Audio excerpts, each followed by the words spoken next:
Friedrich Merz falls short in Chancellor vote. Historic defeat shakes German politics. In a dramatic and historic turn of events, Friedrich Merz, leader of Germany's Conservative Christian Democratic Union, CDU, failed to secure the necessary majority in parliament to become the country's next chancellor, despite his coalition holding a slim majority in the Bundestag. Merz, 69, who had been widely expected to assume Germany's top political office after leading his party to victory in the February 2025 federal elections, received only 310 votes, falling 6 votes short of the 316-vote threshold required to be confirmed as chancellor by the 630-seat Bundestag. The unexpected setback, described by analysts as a humiliating and unprecedented blow, has thrown Germany's political future into renewed uncertainty barely 10 weeks after the elections ended, months of governmental deadlock.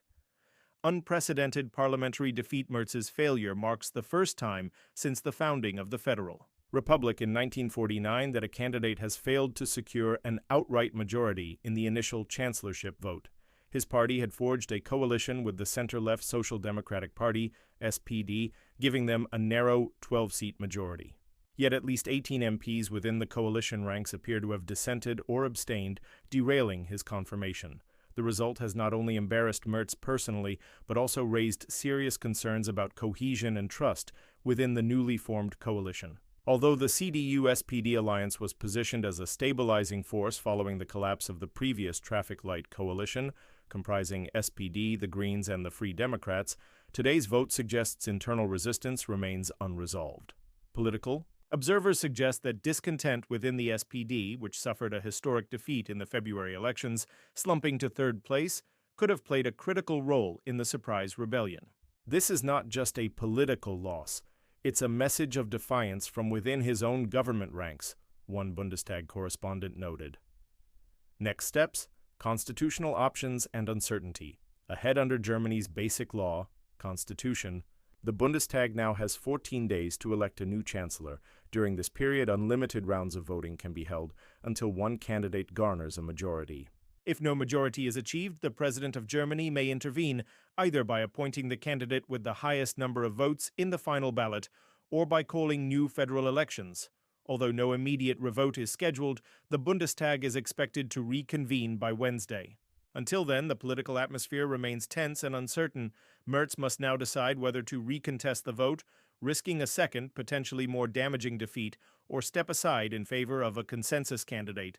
His authority within the party and coalition is now under question, and some insiders are reportedly pushing for alternative leadership strategies, opposition, and public reaction. The far-right alternative for Germany, AfD, which came second in the February election with 20.8% of the national vote, was quick to capitalize on the failed vote. Alice Weidel, co-leader of the AfD, declared on social media that the vote exposes the weak foundation of the so-called majority coalition, calling it a betrayal of the electorate's will. The party has framed the CDU-SPD agreement as politically unnatural and disconnected from voter sentiment. This latest failure is a significant blow to Merz's credibility as a leader, who had promised to end the era of instability and restore Germany's global standing. His central campaign message had been to provide decisive leadership and economic recovery after a period of internal political fragmentation. A tightly scripted transition derailed. The events of Tuesday stand in stark contrast to the meticulously planned handover of power. Just a day earlier, outgoing Chancellor Olaf Scholz was honored with a traditional Grand Tattoo military ceremony, an age-old German tradition reserved for departing national leaders. Merz, meanwhile, was reportedly preparing to visit President Frank-Walter Steinmeier to be formally sworn in. Even former Chancellor Angela Merkel, under whom Merz once served, made a rare appearance in the Bundestag to witness what was expected to be his moment of political triumph. Instead, the vote ended in silence, shock, and speculation. A coalition at risk, while the CDU-SPD coalition had been hailed as more stable than the traffic light alliance that collapsed over disagreements on debt spending and energy policy last year, today's result casts doubt on its future.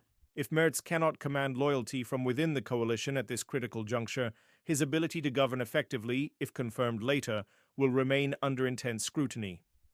Political analysts warn that even if Merz manages to secure the chancellorship, In a second round, the dissenting votes reveal serious fractures that could haunt his government and stall its legislative agenda. There's a real risk here that the coalition is too fragile to survive under Merz's leadership, said Dr. Hannah Kruger, a political science professor at Humboldt University. This could lead to prolonged instability, internal sabotage, or even early elections, Germany's economic outlook in the balance. The political uncertainty comes just as Germany is showing signs of economic recovery after enduring 2 years of recession. The country's GDP finally grew in the first quarter of 2025, offering cautious optimism. However, challenges remain. Germany's services sector contracted last month, consumer confidence remains low, and U.S.-imposed tariffs are threatening to erode German export competitiveness. Merz had promised a robust economic revival, vowing to rebuild industrial capacity, reduce reliance on foreign energy, and boost Germany's voice on the global stage. Now, those plans may be delayed or potentially derailed by political chaos. As Germany faces this political impasse, the eyes of Europe and the world remain fixed on Berlin. Whether Friedrich Merz can recover from this embarrassment and rally enough support to win a second vote remains to be seen. What is clear, however, is that the road to stability in Germany is far from over.